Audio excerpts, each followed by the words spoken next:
Hello বন্ধুরা, এই দেখো আমার রবিবারের বাজার এনেছে। এ দেখো বড় ভোলা ভেটকি এনেছে। এই দেখো ভোলা ভেটকি এনেছে, আর তার সাথে তোমার এনেছে বড় কাতলা মাছ কাটা এনেছে। তার সাথে তোমার এনেছে মুরগির মাংস এনেছে।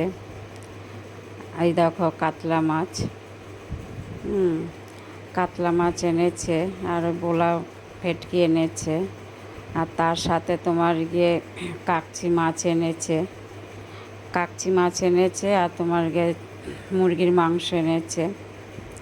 তা আমি আজকে এই কাটা পোনা মাছটাকে রেখে দেবো, আর কাকচি মাছটাকেও রেখে দেবো।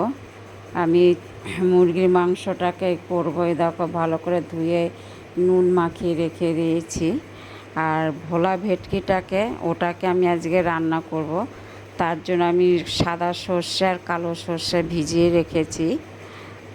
সাদা সর্ষে আর কালো সর্ষে লঙ্কা দিয়ে পেস্ট করব, কাঁচা লঙ্কা দিয়ে। তারপর ওটাকে আমি কাঁচা একসাথে মেখে ওটাকে আমি কড়াতে রান্না করব। আমি কাকচি মাছটাও রেখে দেব। তা বন্ধুরা তোমরা দেখতে থাকো, আমি আবার আসছি।